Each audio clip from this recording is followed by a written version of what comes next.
ఈ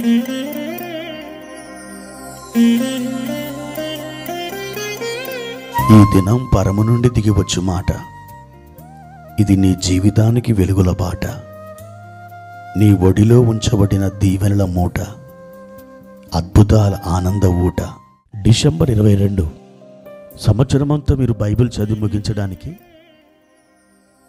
మీరు చదవలసిన లేఖన భాగం ఉదయం మీకా గ్రంథం 6 మరియు 7 అధ్యాయములు, సాయంత్రం ప్రకటన 13వ అధ్యాయము. ప్రియమైన దేవుని బిడ్డలారా, ఈ ఉదయకాల సమయంలో ప్రభు కృప మీకు తోడైనగాక.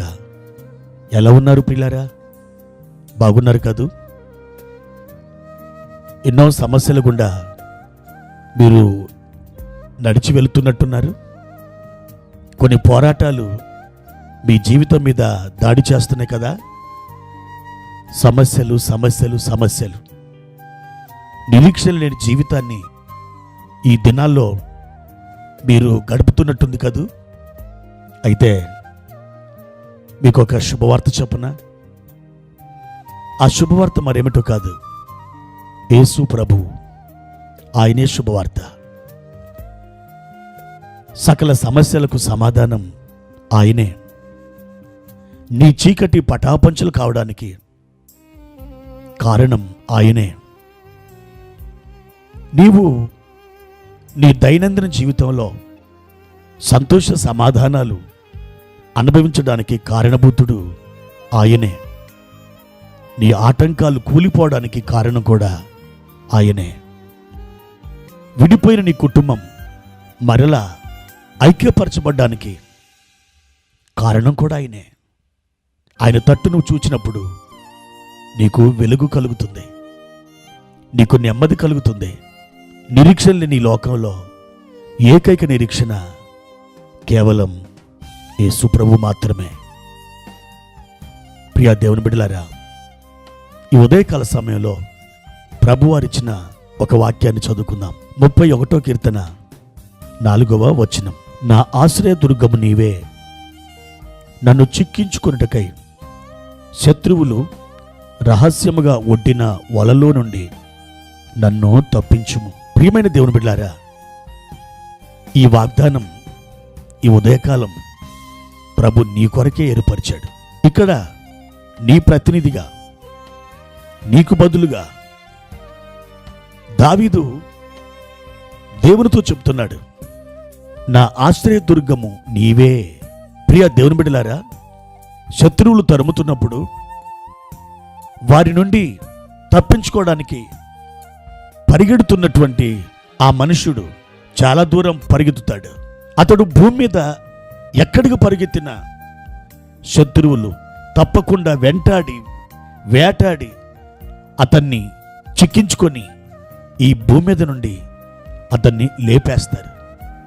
అయితే ఆ మనుష్యుడు ఆ శత్రువుల చేతుల నుండి తప్పించుకొని పారిపోగలిగిన ఒక చోటుంది, అదే ఆశ్రయదుర్గం. ఎప్పుడైతే అతడు ఆ ఆశ్రయదుర్గాన్ని ఆశ్రయిస్తాడో ఆ దుర్గములో ఉన్నటువంటి వారిని శత్రువులు ఏమీ చేయలేరు. ఇక్కడ మనకొక అద్భుతమైన ఆశ్రయదుర్గం కనిపిస్తుంది. ఈ ఆశ్రయదుర్గాన్ని దావీదు అంటున్నాడు, అయ్యా అది నీవే. నీవు నాకొక ఆశ్రయదుర్గం. నన్ను శత్రువులు తరుముతున్నారు, సమస్యలు తరుముతున్నాయి, రోగాలు తరుముతున్నాయి, శక్తులు తరుముతున్నాయి, బాధలు తరుముతున్నాయి, ఆటంకాలు తరుముతున్నాయి. అయ్యా ఇంకా నేను ఏమి చెప్పను, ఎన్నెన్నో నన్ను తరుముతున్నాయి. నేను ఎక్కడికి పారిపోవాలి? నేను పారిపోగలిగిన ఒక చోటు నాకు దొరికింది, అది నీవే ప్రభువా అంటున్నాడు దావీదు. మరి దావీదు ఆ రోజున దేవుని ఆశ్రయదుర్గంగా చేసుకొని ఆ దుర్గములోకి వెళ్ళి క్షేమముగా అతడు జీవించినట్లు ఈరోజు అదే దేవుని యొక్క చెంతకు నువ్వు వెళ్తావా? ఆయన కృపను నువ్వు కోరుకుంటావా? ఆయన సమాధానాన్ని నువ్వు అనుభవిస్తావా? ప్రియ దేవుని బిడ్డ, ఆ కృప నీకు నిరంతరం తోడై ఉండి నిన్ను కాపాడునుగాక. నీవు ఆ దుర్గాన్ని చేరుకో, ఆ దుర్గములో నిన్ను నీవు దాచుకో, దేవునినే ముందుంచు, ఆయన వెనకాల నువ్వు నిలబడు. ఏ ఆయుధం నీ దరికి రాదు, నీ దాపునకు చేరదు. నువ్వు నిశ్చలముగా క్షేమముగా ఉంటావు. ప్రభు కృప నీకు తోడైనగాక. ప్రార్థన. పరిశుద్ధుడా, ప్రేమ కలిగిన తండ్రి, మీ ఘనమైన నామానికి వందనాలు ప్రభువా. ఈ ఉదయకాల సమయంలో మా ఆశ్రయ దుర్గము నీవేనని మేము మిమ్మల్ని స్తుతిస్తున్నాం.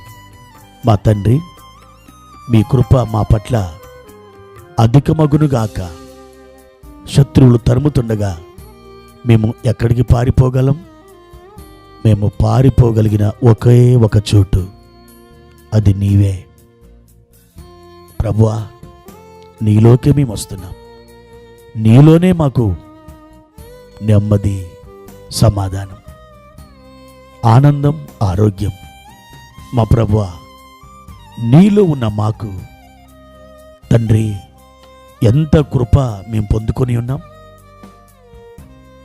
మా దేవా, మా ప్రియులందరినీ నీ దుర్గములో దాచుమని యేసుక్రీస్తు నామమున ఈ ప్రార్థన అడిగి వేడుకుంటున్నాము తండ్రి. ఆమెన్.